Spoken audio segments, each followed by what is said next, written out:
Sa nakaraan habang pinagmamasdan ni Kim Gon ang batang babae at si Monggo ay napangiti na lang siya, dahil nagustuhan ni Monggo ang batang babae na kanyang dinala. Habang ang tatlo ay di makapaniwala sa kanilang nakikita, dahil sa ngayon lang nila nakitang ngumiti ang kanilang cult leader. Habang si Kim Gon naman na nag-uunat ng kanyang balikat, ay sinabihan niya ang batang babae na anyway, sinabihan ko na ang third elder na gumawa ng isang bagay para sa'yo, dahil pagod na ako at kailangan ko ng magpahinga. Sabay tanong ni Kim Gon kung ano ang pangalan nito. Sumagot naman ito na siya raw si numero 121, at dugtong pa niya na wala daw silang mga pangalan, ngunit lagi daw siyang tinatawag na base sa kanilang bilang. Napatahimik naman si Kim Gon sandali, at sinabi niya na okay, kung gayon, gawin na lang kaya natin ng ganito, Haro. Mula ngayon ang pangalan mo na ay Haro, at nanlaki naman ang kanyang mga mata sa pangalan na ibinigay ng ating bida. Habang nagtatakang sinambit ang Haro, habang si Kim Gon na patuloy lang sa pagsasalita, ay sinabihan niya ang batang babae na wala itong masyadong grand meaning. Ito ay Haro lamang, at mamuhay ka ng masaya. Sa mga narinig ng batang babae ay nanlaki na lang ang kanyang mga mata, at napatahimik siya saglit. At makikita natin ang luha sa mga mata nito, at nakangiti niyang sinabi kay Kim Gon na yes sect leader, ako ay talagang mamumuhay ng masaya. Napabuntong hininga naman si Kim Gon, habang inaabot ni Du Chol-ho ang sulat mula kay Meng-gi. Sinabi ni Du Chol-ho na habang wala ka dito sect leader, ako ay nakatanggap ng sulat mula kay Haomun Meng-gi. At dugtong pa niya na maaari mo bang tingnan ito, at makikita natin na binasa na ni Kim Gon ang laman ng sulat. At nang matapos siya ay tinawag niya si Dang Guang, at sinabihan niya ito na maghanda. At nakangiting sinabi ni Kim Gon, na kailangan nating pumunta sa isang adventure. Upang makahanap ng aking fellow Mitchiel. At makalipas ang ilang sandali ay makikita natin na nasa kwarto na si Kim Gon. Habang hawak niya ang sulat, ay binasa niya ulit ito. Habang sinasabi sa sulat ni Meng-gi, na bilang isang unang contributor para palakasin ang Monggo cult, paano ang pagbibigay ng 36 na ektarya ng kagubatan? Sa kaso ng 36 na ektarya ng kagubatan, ito ay may malakas na hilig na kabaliktaran sa sekta ng Monggo. Dahil sa malaking sukat nito, ito ay magiging malaking puwersa ng Monggo cult ayon sa numero, lalo na, ang kabuoang 36 na kabahayan, na pinamumunuan ni Eugene Yak, ay hindi lamang 100 mga masters. Kilala siya bilang isang may malakas na pangangatawan na nabibilang din sa nangungunang 10 master. At napasabi naman si Kim Gon na ang top 10 masters ay mahirap tansyahin, ngunit kung sila ang kakampi namin tiyak na makakatulong ito. At dugtong pa niya na kung ihahambing ito sa Earth, magiging 0 ba ito? Habang nakahiga ay sinabi niya na hindi ko pa alam sa ngayon, matutulog na lang muna ako. At makalipas lamang ang ilang oras ay sumapit na ang umaga, habang maririnig sa labas ang boses ni Dang Guang, na ginigising si Kim Gon, dahil sa umaga na. At makikita natin si Haro at Dang Guang na nasa harapan ni Kim Gon, at sinabi ni Dang Guang na lahat ng preparasyon para sa pag-alis ay lahat kompleto na, pakiusap master gumising ka na. Nang uminulat ni Kim Gon ang kanyang mata ay nakita niya na naman ang pangit na umagang bumungad sa kanya, at sinabi pa ni Dang Guang na umaga na master. Ngunit di na niya naituloy ang kanyang iba pang sasabihin, dahil isang malakas na sampal sa mukha ang isinagot ni Kim Gon sa kanya. Sinabihan ni Kim Gon, si Dang Guang na hindi ako nakatulog ng maayos kagabi, dahil masyado akong excited para sa paglalakbay. Habang hinahawakan niya ang kanyang ulo ay sinabi niya na akala ko ay tinutusok ang ulo ko ng gunting. Sabay tawag niya sa batang babae, at tinanong niya ito kung bakit ito narito ng ganito kaaga. Ngunit di ito sumagot, at tumingin lang kay Dang Guang.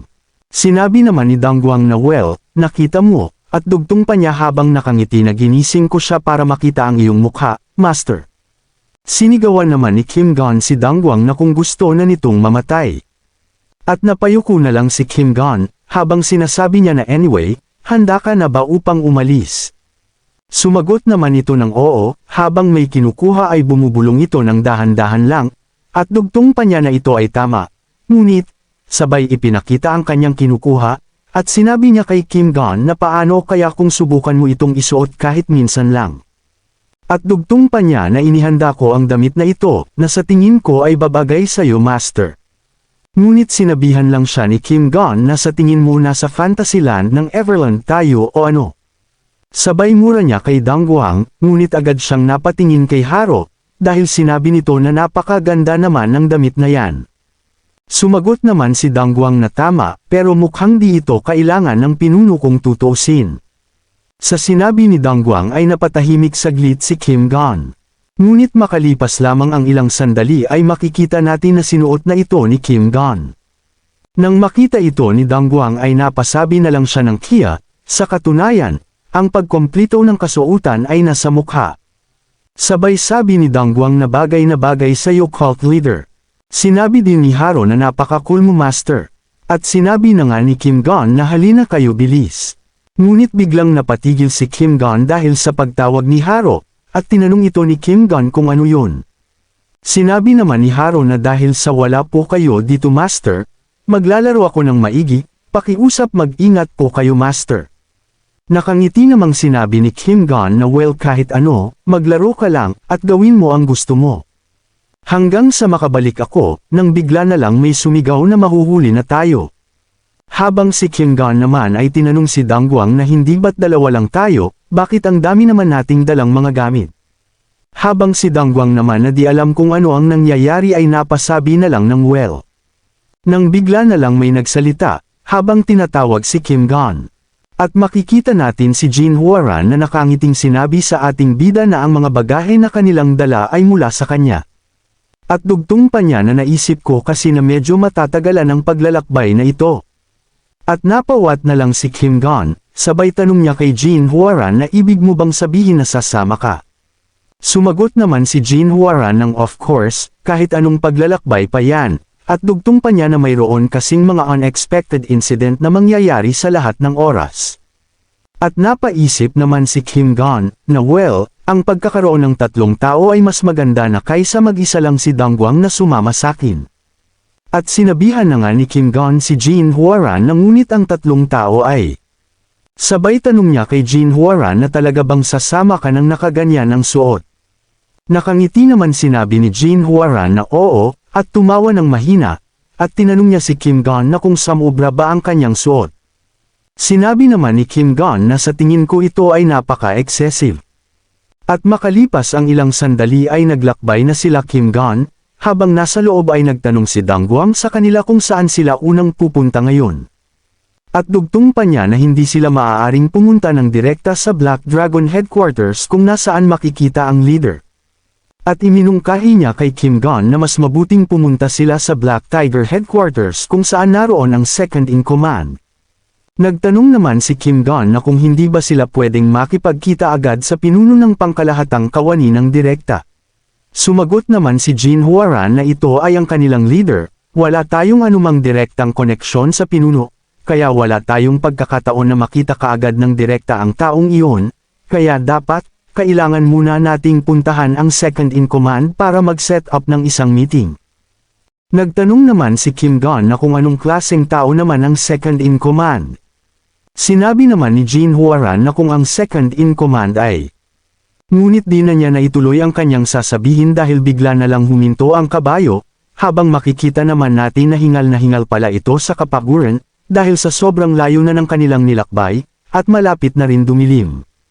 Habang sa loob naman ay tinanong ni Kim Gon ang kanyang mga kasama kung ano ang nangyayari, at sumagot naman si Dangguang na pasensya ka na master sa palagay ko ay napahaba ang ating pag-uusap.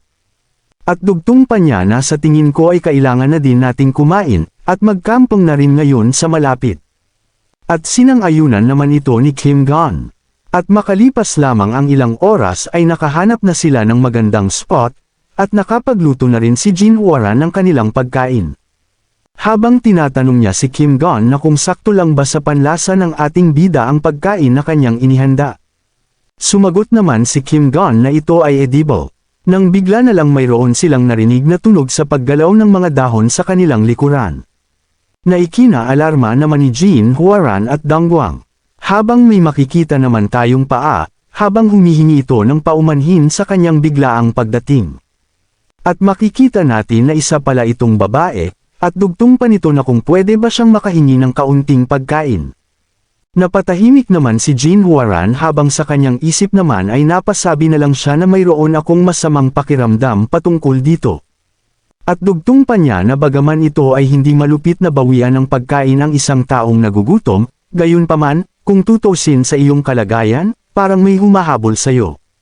Well, kung lilito ka na lang ng biglaan, at kitang-kita naman na hindi maganda ang posisyon upang maparito ka. Kaya pasensya na, ngunit mukhang walang pakialam ang babae, nang bigla na lang kumain ito ng napakabilis, habang sinasabi nito na kakain lang siya ng mabilis at aalis din. Sabay tawa habang kumakain, at dugtong pa ng babae, na ang lugar na ito ay napakaganda. Habang si Kim Gon na pinagmamasdan ng babae ay napasabi na lang na kung ano kaya ang nangyayari sa babaeng ito. At kung ito ba ay baliw. At makikita natin na tapos na agad itong kumain, habang humihingi ng paumanhin, ay sinabi niya na pasensya na kung huli akong magpapakilala, dahil sa ako ay kumakain pa, at sinabi niya na siya raw si Sun Gran.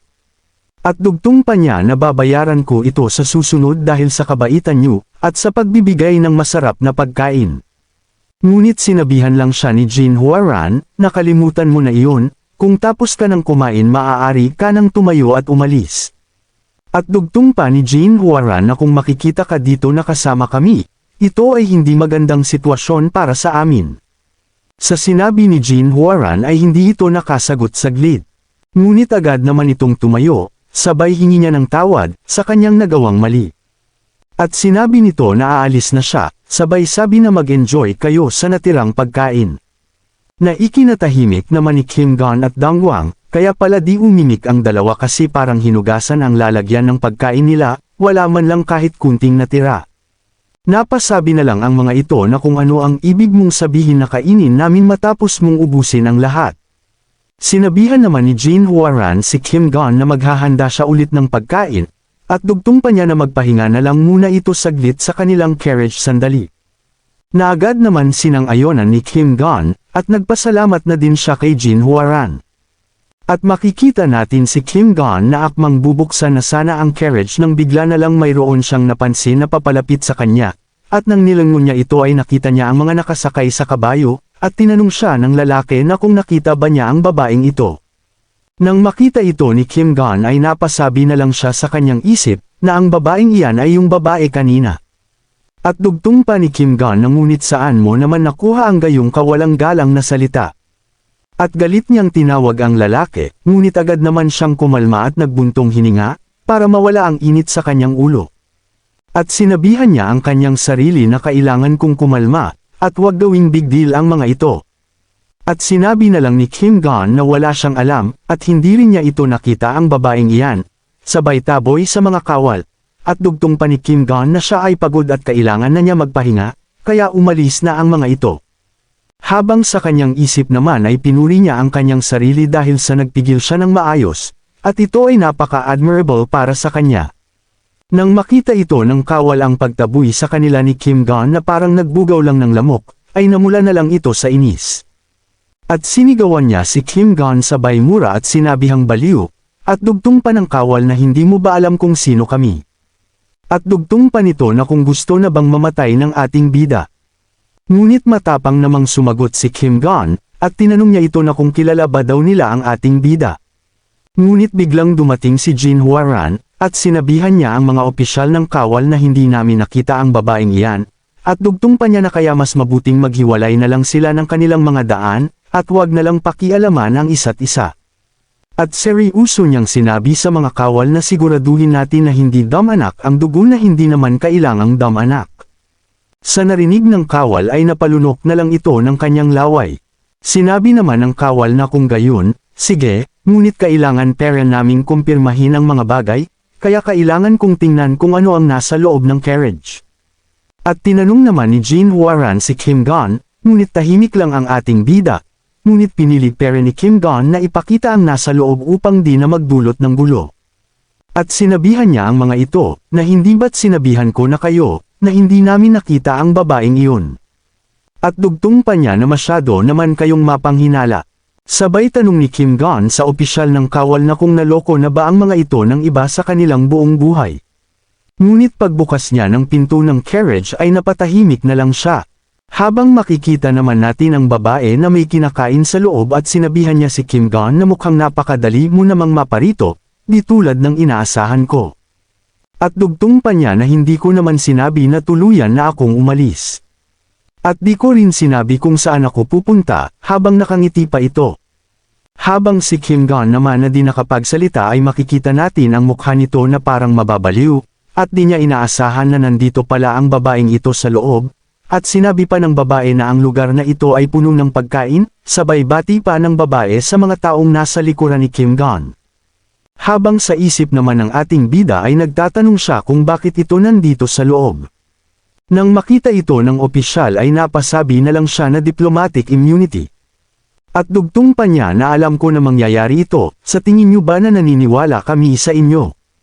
Ito ay isa talagang pagsalakay sa aming teritoryo, sabay tanong niya sa kanyang mga kasama na kung bakit nakatayo lang ang mga ito. Sabay utos niya na dakpin ang lahat ng mabilis, at sabay-sabay na nga nasumugod ang mga ito, habang si Kim Gon naman ay napasabi na lang na kahit anong gawin kong pag-iwas sa gulo, ay haantong peren ito sa labanan. At talagang hindi na ito maiiwasan pa ngayon, habang si Jin Huaran naman ay tinangkap ang magsalita, at sinabihan niya si Kim Gon na master. Teka lang saglit, maaari ba akong magsalita? Ngunit di na niya naituloy ang kanyang mga sasabihin, dahil pinatigil na siya ni Kim Gon at sinabi ng ating bida na huli na para sa paliwanag mo third elder. Nang bigla na lang may malakas na pagsigaw, at makikita natin na bumulagta na ang isa habang inaapakan ito ni Dang Guang, at sinabihan niya ang mga ito na ang mga nuisance na mga komag na ito, ang lalakas naman ng loob niyo. At sino naman kayo upang humugot ng kutsilyo sa harapan pa mismo ng aking pinuno? At napalingon na lang bigla si Dang Guang dahil tinawag siya ni Kim Gon. At sumagot naman ito ng yes sect leader, at makikita natin si Kim Gon na sinabihan si Dang Guang, na oras na upang kumatay ng mga manok. Napangiti naman ito na parang demonyo, at biglang sumugod ng mabilis, habang ang kawal naman ay nagulantang na lang sa kanyang nakikita, at napasabi na lang ito na teka lang sandali. Ang kailangan lang namin ay ang babaeng iyon, at makikita natin ang pagtama sa mukha nito, na halos mawasak sa sobrang lakas ng sipa ni Dang Guang. At makikita natin na hinawakan ni Dang Guang ang tali ng kabayo, sabay apak niya dito. At bigla na lang mabilis na tumalon patungo sa isa, sabay dakma sa ulo nito na parang isang halimaw na ang itsura nito habang nakangiti. At ang isa naman ay napanganga na lang sa gulat, habang sa kanyang isip naman ay napasabi na lang siya na ang baliw na taong ito, kung ipagpapatuloy nila ito, magtatapos ito sa isang ganap na kaguluhan. At makikita natin si Dang Guang na sinipa ang isa pang kasama nito, habang ito ay nag-iba ng direksyon upang umalis, habang sa kanyang isip naman ay napasabi na lang siya na kailangan kong makatakas sa mga halimaw na ito, upang ipaalam sa aming mga tauhan ang sitwasyon dito.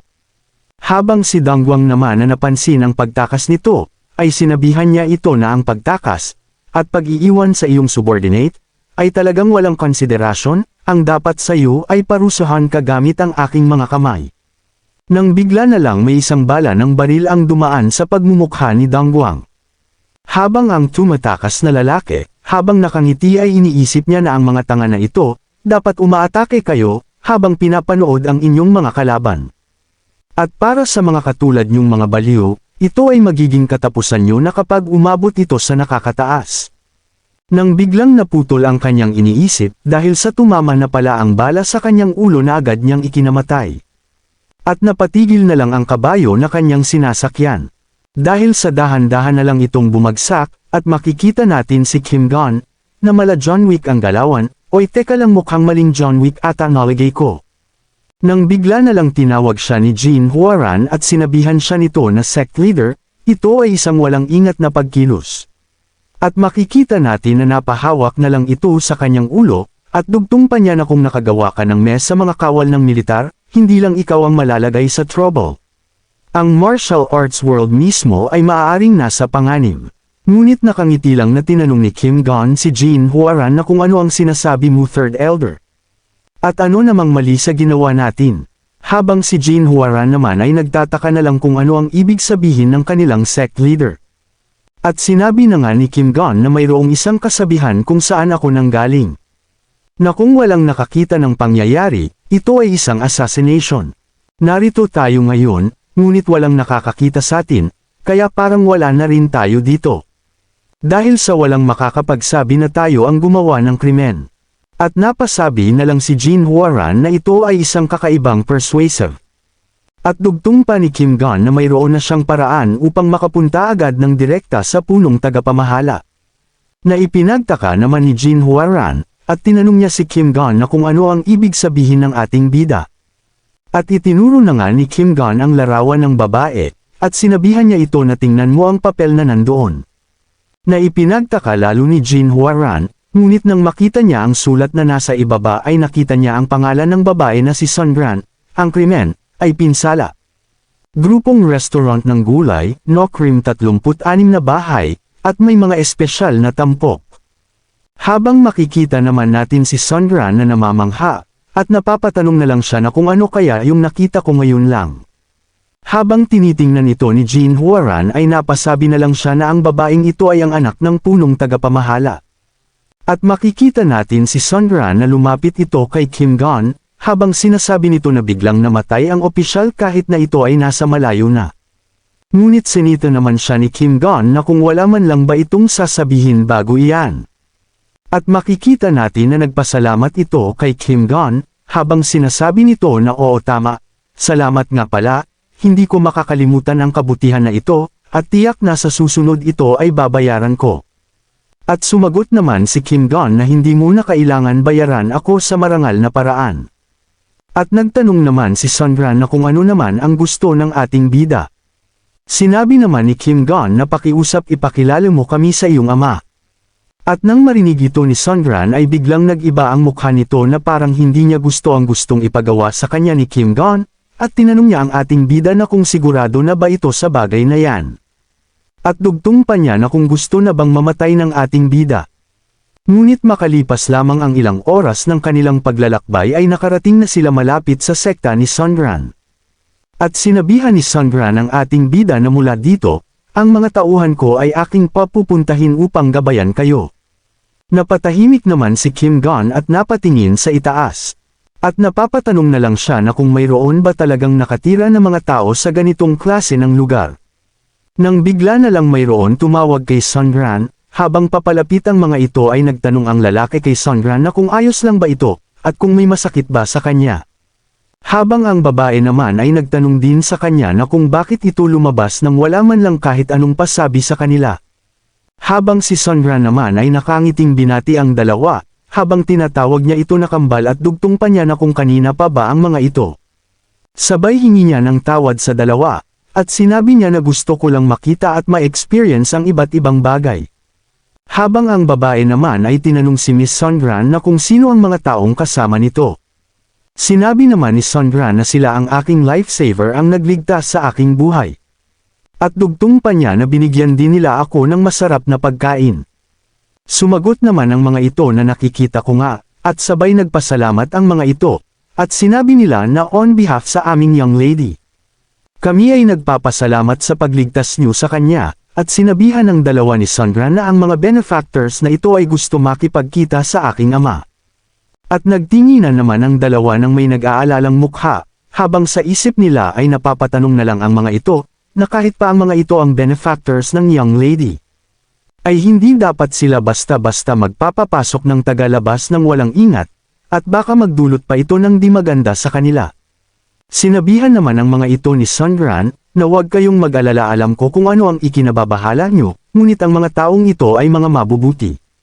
At sinabihan niya ang dalawa na aakuin ko ang responsibilidad, kaya pakiusap dalhin nyo sila sa aking ama. At makalipas lamang ang ilang sandali ay nakarating na sila Kim Gon, Dongguang at Jin Huaran, kung nasaan ang ama ni Sun Gran, habang si Dongguang naman na namamangha sa laki ng lugar. Ay napasabi na lang siya na ito ay mas malaki kaysa sa naiisip ko. Habang makikita natin si Kim Gon na sinabihan ng bantay na pakiusap, pumunta kayo dito at ito ang daan. At napapatanong na lang si Kim Gon na kung bakit napakalaki ng pinto na ito.